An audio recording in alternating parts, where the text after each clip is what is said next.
Afternoon to all. आज अपना topic है फायर सेफ्टी। हॉस्पिटल में फायर सेफ्टी कैसे मैनेजमेंट करते हैं, आग लगने के बाद एज ए नर्स का क्या रोल कॉल है, एनएबीएच की पॉलिसी कैसी करती है और कौन से प्रोटोकॉल अपन फायर में यूज़ करते हैं वो पढ़ेंगे। तो आज का मेन जो टॉपिक है वो टॉपिक है फायर सेफ्टी, जो कि हम पढ़ाने जा रहे हैं mister Akshay Shevokar as a nursing manager education and quality team से। तो फायर सेफ्टी के बारे में इंट्रोडक्शन देते हैं। फायर सेफ्टी एंड डिजास्टर जो मैनेजमेंट होता है are essential component of hospital safety and emergency preparedness. जो फायर सेफ्टी है एक इसेंशियल एंड इम्पोर्टेंट कंपोनेंट है हॉस्पिटल में सेफ्टी पर्पज, ठीक है। और इमरजेंसी में इसको क्या करते हैं, प्रिपेयर्डनेस पहले से ही रखते हैं। इसके लिए क्या होता है ना, स्टाफ में मॉक ड्रिल चलता है, फायर सेफ्टी के क्लासेस होते रहते हैं, ठीक है। तो क्या है ना, हॉस्पिटल्स जो होता है वो हॉस्पिटल का एरिया बहुत हाई रिस्क एरिया में रहता है फायर के, ठीक है। तो क्या है, hospital are high risk area because क्या होता है, क्योंकि उसमें ऑक्सीजन सिलेंडर्स होते हैं, इलेक्ट्रिकल इक्विपमेंट्स होते हैं, फ्लेमेबल केमिकल्स होते हैं और patient who can not evacuate independently and critically ill या क्रिटिकली सपोर्ट सिस्टम। इसलिए हॉस्पिटल में फायर सेफ्टी और मैनेजमेंट होना बहुत जरूरी है। देन फायर सेफ्टी के मेन ऑब्जेक्टिव्स क्या है वो आप पढ़ेंगे। तो protect patient staff and visitor, patient and staff and visitors को क्या करना, प्रोटेक्ट करना, किसके अगेंस्ट, फायर के अगेंस्ट। ये मेन ऑब्जेक्टिव होता है फायर सेफ्टी का। देन प्रिवेंट फायर इंसिडेंट, जो फायर के इंसिडेंट्स होते हैं, फायर की वजह से जो नुकसान होता है उसको क्या करना, प्रिवेंट करना। Then minimise injury and property damage, तो उससे क्या होगा, फायर अपन पहले से सेफ्टी लेंगे तो जो इंजुरीज होगी वो बहुत कम होगी और प्रॉपर्टी भी डैमेज नहीं हो पाएगी। देन इंश्योर, क्या है इंश्योर, तो ensure continuity of patient care और restore normal hospital functioning quickly. Then fire safety की डेफिनेशन क्या है, तो fire safety is the collection of practice equipment and procedure used to prevent fire and protect people from the fire related hazards। तो fire safety क्या है, एक collection of practice, practice का collection, equipment का collection and एक procedure है ये तो इसके यूज अपन कब करते हैं, तो प्रिवेंट फायर्स को प्रिवेंट करने के लिए और जो फ्लेमेबल रिलेटेड हजार्ड्स होते हैं उससे पीपल को या लोगों को बचाने के लिए जो यूज करते हैं उसको बोलते हैं फायर सेफ्टी। तो उसका फायर का ट्रायंगल कैसा है, तो फायर हैविंग थ्री एलिमेंट्स, कौन कौन से, एक हीट, ऑक्सीजन एंड फ्यूल। इसमें से एक भी डिसकंटिन्यू हो गया तो आग बुझ जाएगी। तो हीट मतलब क्या है, तो इसमें हो सकता है इलेक्ट्रिकल शॉर्ट सर्किट, या हो सकता है उसमें स्पार्क हुआ हो सकता है वहां पे स्मोकिंग हुई हो, या हो सकता है कोई गर्म हॉट सरफेस हो, ये भी हीट का कारण बन सकते हैं। देन फ्यूल हो सकते हैं वहां पे पेपर हो, वुड हो, कर्टन हो, या ऑक्सीजन ट्यूबिंग्स हो, इसमें से कोई भी हो तो आग लग सकती है, या अल्कोहल सैनिटाइजर हो या कोई केमिकल हो। देन ऑक्सीजन में होता है atmospheric oxygen, otherwise medical oxygen, otherwise nitrous oxide, या removing any one of this three extinguisher the fire, ठीक है। इसमें से एक, तीन में से एक भी आप कोई चीज रिमूव कर देते हैं तो आपकी आग एक्सटिंग्विशर के थ्रू बच जाएगी या बुझ जाएगी। देन फायर ट्रिटेंड्रम, ठीक है, इसमें क्या है, model of science, fire science include a fourth element, कौन कौन सा, तो एक हीट, फ्यूल, ऑक्सीजन और एक है chemical chain reaction. The stopping chain reaction also extinguishes the fire. Then common cause क्या है हॉस्पिटल में आग लगने का, तो सबसे पहला जो कॉज है वो है इलेक्ट्रिकल कॉज। जिसमें कि हो सकता है शॉर्ट सर्किट्स, क्योंकि लोड बहुत ज़्यादा बढ़ रहा है इक्विपमेंट में, तो शॉर्ट सर्किट होने के चांसेस रहते हैं।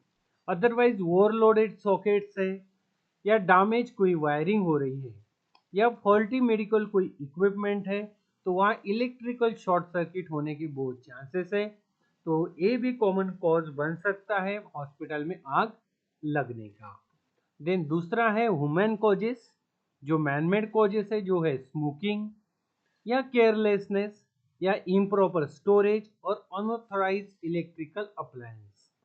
ठीक है, ये सब चीज वुमेन यूज करता है हॉस्पिटल के अंदर, तो ये भी एक चांस हो सकता है हॉस्पिटल में आग लगने का।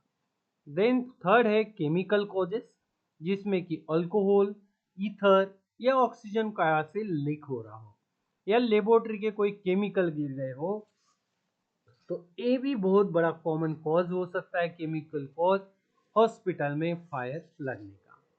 फोर्थ कॉज है chemical cause, mechanical cause sorry, जिसमें कि जनरेटर ओवरहीटिंग हो सकता है, ओवरहीट हो गया हो जनरेटर, या बॉयलर एक्सपेंशन, ये भी मोस्ट कॉमन कॉज है। देन क्लासेस ऑफ फायर, तो total there is a 6 class A B C D E F और के।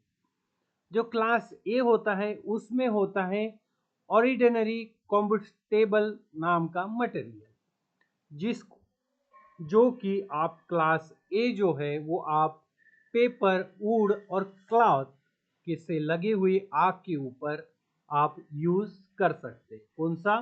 क्लास ए।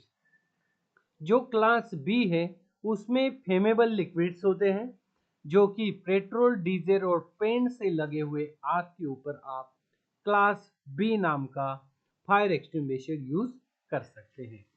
क्लास सी जो होते हैं उसमें गैसेस भरी होती है, जो कि एलपीजी, ऑक्सीजन और एसिटिलीन नाम से जगह पे आप फायर लगती है, तो आप क्लास सी यूज कर सकते हैं। Then class D, that is a metal material से होता है, जिसमें magnesium, sodium. Class E electrical equipment, जिसमें कि वायरिंग और computers. And then class F और E, this is cooking oil. Then fire, kitchen fire के लिए आप class F otherwise class K use कर सकते हैं। ये हो गए उनके classes of fire. Then fire extinguisher, first जो फायर एक्सटिंग्विशर है that is a wire water extinguisher, जो कि यूज फॉर क्लास ए के लिए यूज किया जाता है। और ये जो है do not use electrical fire और ऑयल फायर। जो वाटर एक्सटिंग्विशर होता है वो आप इलेक्ट्रिकल फायर और ऑयल फायर के ऊपर आप यूज नहीं कर सकते। इसका जो कलर होता है वो रेड कलर से होता है।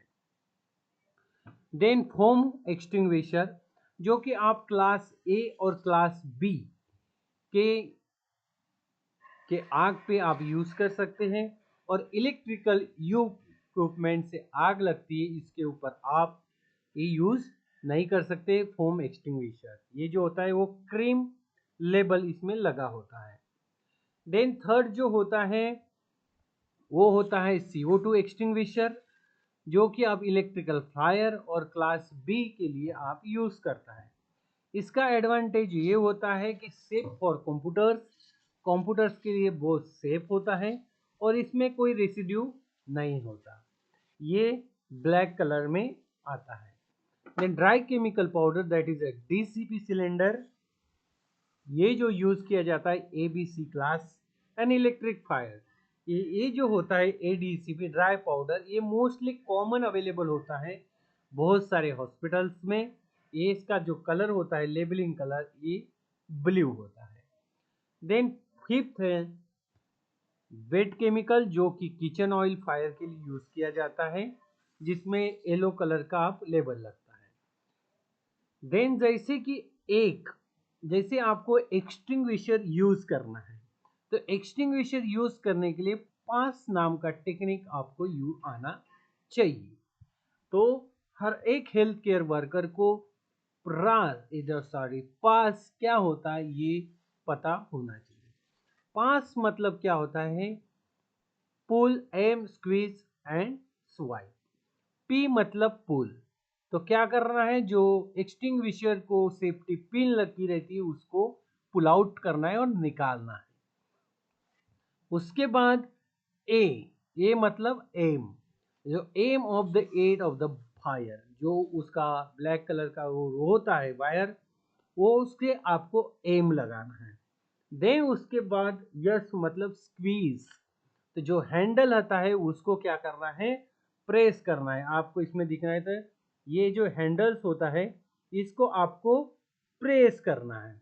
और जो यस मतलब स्वाइप, तो मूव साइड बाय साइड, ये जो यहाँ पे आप पकड़े हैं तो यहाँ से आपको हल्का इधर उधर करना है, ये आपका फायर एक्सटिंग्विशर है। तो ये जो टेक्निक है, ये जो टेक्निक आप यूज करोगे, ये यूज करोगे आप फायर एक्सटिंग्विशर का यूज करने के लिए। तो पहले याद आप P that is pull, A aim, S वीज, देन यस स्वाइप। देन उसके बाद आपको रास प्रोटोकॉल फॉलो करना पता होना चाहिए। रास मतलब क्या हो, जब भी हॉस्पिटल में फायर लगती है तो आपको रास प्रोटोकॉल फॉलो करना है। और फायर में आग आपको बुझानी है किससे, तो सिलेंडर से। तो सिलेंडर का कैसे यूज करना है, उसके लिए आपको 5 प्रोटोकॉल फॉलो करना है। तो रास का आर मतलब होता है रेस्क्यू, मतलब मूव पेशेंट फ्रॉम डेंजर, जहाँ पे आग लगी है वहां से पेशेंट को, वो जगह से पेशेंट को दूसरी जगह क्या करना है, मूव करना है। देन उसके बाद ए मतलब अलार्म, तो वहां का अलार्म क्या करना है, रेस करना है, अलार्म बजाना है। देन कॉल करना है फायर डिपार्टमेंट को। देन सी मतलब क्या है, कन्फाइन, कन्फाइन मतलब वहां पर आग लगी, उस रूम के दरवाजे वगैरह सब बंद कर देना है। क्यों, क्योंकि आग ना फैले। देन जो ऑक्सीजन सिलेंडर वहां चल रहा है उसको बंद कर देना है और स्मोक स्प्रेड को प्रिवेंट करना है। देन एक्सटिंग्विशर अदरवाइज इवैक्यूएट, तो ये एक्सटिंग्विश में क्या करना है, एक्सटिंग्विश का यूज करना है। आपको आता है तो करिए, नहीं तो रहने दीजिए। तो उसमें एक्सटिंग्विशर का यूज करना है, अदरवाइज पेशेंट को इवैक्यूएट करना है। इवैक्यूएट इज 2 टाइप्स, एक हॉरिजॉन्टल एक वर्टिकल। तो फायर प्रिवेंशन मेजर्स कौन से ले, तो रेगुलर इलेक्ट्रिकल इंस्पेक्शन करना है। तो हॉस्पिटल में आप रहोगे तो फायर प्रिवेंट करना है, आग नहीं लगना चाहिए, तो आप क्या क्या करोगे, तो इलेक्ट्रिकल का इंस्पेक्शन आप रेगुलर बेसिस पे करिए। नो स्मोकिंग, वहाँ पे नो स्मोकिंग जोन बनाइए कि यहाँ आप स्मोकिंग नहीं कर सकते। प्रॉपर केमिकल का स्टोरेज रखिए। देन फायर के ऊपर मॉक ड्रिल आप करते रहिए, बार बार उसकी ट्रेनिंग, स्टाफ का ट्रेनिंग करवाइए। इमरजेंसी एग्जिस्ट रखिए। स्मोक डिटेक्टर रखिए, कहीं पर भी किसी लिमिट के ऊपर धुआं होता है या आग होती है तो वो क्या करेंगे, डिटेक्ट करेंगे और उसके बाद अलार्म बजाना स्टार्ट कर देंगे। देन फायर अलार्म भी होना चाहिए। Then sprinkle system and emergency lighting, इसको क्या करना है, फायर प्रिवेंशन मेजर्स को डेली बेसिस पे चेक करना है। देन फायर डिटेक्शन सिस्टम, उसके क्या क्या टाइप्स है, एक है स्मोक डिटेक्टर, एक हीट डिटेक्टर और एक फ्लेम डिटेक्टर। तो स्मोक डिटेक्टर क्या करता है, स्मोक को डिटेक्ट करता है और अलार्म बजाता है। हीट डिटेक्टर क्या करता है, जैसे ही वहां का टेम्परेचर बढ़ गया अरे भाई, तो वो क्या करता है, डिटेक्ट करता है और डिटेक्ट कराने के बाद अलार्म वहां पे बजा देता है। देन फ्लेम डिटेक्टर तो क्या करता है, फ्लेम को डिटेक्ट करके अलार्म बजाता है। Then fire alarm system, it is component, उसमें मैनुअल कॉल पॉइंट्स होते हैं, अदरवाइज स्मोक डिटेक्टर्स है, अलार्म बेल्स है और कंट्रोल पैनल है और इमरजेंसी अनाउंसमेंट सिस्टम है। ठीक है, ये अपने पास अलार्म सिस्टम है। देन स्प्रिंकल सिस्टम का कैसे, तो ये क्या करता है, automatically release the water when temperature increase, जैसे ही उस एरिया का नॉर्मल टेम्परेचर से या जो टेम्परेचर अपना सेट है उससे अबव जाता है, तो ये क्या होता है, ऑटोमेटिकली उससे अंदर का बलून फट जाता है और वाटर रिलीज कर देता है। देन एडवांटेज इसका है कि ये जितनी जल्दी होगे उतनी जल्दी फायर के ऊपर कंट्रोल करता है, लोगों को बचाते, लोगों की लाइफ्स बचाता है और डैमेज भी कम हो जाता है। देन हॉस्पिटल इवैक्यूएशन प्रायोरिटी, तो एम्बुलेटरी पेशेंट को सबसे पहले इवैक्यूएट किया जाता है, देन व्हीलचेयर वाले पेशेंट को, देन बेड रिडन पेशेंट को, देन आईसीयू पेशेंट को लास्ट, मतलब ट्राइएज के opposite. Then horizontal two types का इवैक्यूएशन होता है, एक होता है हॉरिजॉन्टल और एक होता है वर्टिकल। जो हॉरिजॉन्टल इवैक्यूएशन होता है तो पेशेंट को क्या करता है, move to another fire components on same floor, मतलब वो एक ही फ्लोर पे, मतलब जैसे कि बिल्डिंग ए में आग लगी है सेकंड फ्लोर में, तो पेशेंट को शिफ्ट किया जाएगा बिल्डिंग बी के सेकंड ही फ्लोर पे, ठीक है, तो ये है। देन वर्टिकल इवैक्यूएशन मतलब patient shift to another floor using staircases, use only if necessary, मतलब जैसे कि फायर लगी है सेकंड फ्लोर पे तो पेशेंट को आप व्हीलचेयर या स्टेयर से फर्स्ट फ्लोर शिफ्ट करोगे, that is a vertical evacuation. Then fire drill करने का पर्पज यही है कि टेस्ट आपका प्रिपेयर्डनेस रहे, इमरजेंसी में सब चीज काम करे। देन स्टाफ आपका ट्रेन हो जाए, वीकनेस जहाँ पे आ रही है वो आपको पता चले, और इक्वेसी जो फ्रीक्वेंसी होती है मॉक ड्रिल की एटलीस्ट ट्वाइस अ ईयर, और has requirement bye hospital policy और एनईबीएच पॉलिसी, बट एटलीस्ट 6 महीने में तो भी होना चाहिए। देन नर्सिंग रिस्पॉन्सिबिलिटी क्या है ड्यूरिंग फायर, तो बिफोर फायर आग लगने से पहले आपको इक्विपमेंट वगैरह सब चेक करना है, आपको एग्जिट्स गेट्स जो है वो पता होने चाहिए, देन अटेंड फायर ट्रेनिंग आपने अटेंड किया होना चाहिए। जब आग लगी तो क्या करना चाहिए, तो ड्यूरिंग फायर स्टे क्लाम रहना है। देन रेस्क्यू, पेशेंट को आपको रेस्क्यू करना है, रेस्क्यू कैसे करना है, पहले चलते फिरते पेशेंट, बाद में critical bedridden patient. Then authority जो भी अपने का उनको इन्फॉर्म करना है, race and pass protocol follow करना है। आग लगने के बाद क्या करना है, असेस, पेशेंट को असेस करना है, डॉक्यूमेंट्स करना है, इवेंट डाउ में जो भी हुआ उसको रिपोर्ट करना है, और पार्टिसिपेट इन रिव्यू में पार्टिसिपेट करना है। एनएबीएच फायर सेफ्टी इक्विपमेंट क्या क्या होता है, तो फायर सेफ्टी कमेटीज होनी चाहिए, फायर रिस्क असेसमेंट होनी चाहिए रिक्वायरमेंट में, स्टाफ का इंडक्शन और पीरियोडिक ट्रेनिंग फायर के ऊपर होनी चाहिए, रेगुलर फायर के मॉक ड्रिल्स होने चाहिए, maintenance of fire protection system को मेंटेन करना रहना चाहिए, क्लियरली मार्क होना चाहिए इमरजेंसी एग्जिट्स, इवैक्यूएशन प्लान होना चाहिए हर एक इधर display, incident report and corrective action होनी चाहिए, और compliance with local fire authority regulation के साथ कंप्लायंस होना चाहिए। फायर सेफ्टी का क्या एडवांटेजेस है, तो सेफ लाइफ से अपन बचा सकते हैं, इंजरी जो होने वाली है आग से वो बहुत कम हो जाएगी, हॉस्पिटल की प्रॉपर्टी बच जाएगी, देन इम्प्रूव स्टाफ कॉन्फिडेंस का, स्टाफ का कॉन्फिडेंस बढ़ जाएगा, इंटरप्टेड पेशेंट केयर इंश्योर करना है कि कोई केस इंटरप्टेड नहीं हो, then enhance emergency preparedness, support NABH accreditation requirement and minimize financial loss। Then कौन से की कंपोनेंट्स या की पॉइंट्स है जो आपको रिमेंबर रखना है, जो फायर ट्रायंगल होता है वो हीट, ऑक्सीजन और फ्यूल मिल के बनता है, इसमें से एक भी टूट गया तो आग वहां नहीं लग पाएगी या बुझ जाएगी। फायर टेट्राहेड्रॉन, मतलब उसमें होता है heat plus fuel plus oxygen plus chain of reaction, 5 मतलब होता है pull, aim, squeeze and swipe, और रेस मतलब रेस्क्यू, अलार्म, कंपाइन, एक्सटिंग्विशर और इवैक्यूएशन। ये की पॉइंट्स है आज के टॉपिक के जो कि आपको रिमाइंडर रखना है। देन इम्पोर्टेंट, जैसे कि नर्सिंग एग्जाम आती है तो उसके लिए 4-5 मोस्ट इम्पोर्टेंट क्वेश्चन है, जैसे कि विच protocol follow during hospital fire, तो आपको रेस प्रोटोकॉल यहाँ पे फायर का यूज करना है, आप इसमें पास नहीं कर सकते। पास कब करना है, जब आपको एक्सटिंग्विशर यूज करना है। देन पास स्टैंड फॉर, तो पास का फुल फॉर्म है pull, aim, squeeze and swipe. Then which extinguisher is best for electrical fire, तो CO2 that is a powder form में रहता है। Which fire class evaluate ordinarily embuttible material, that is a glass A.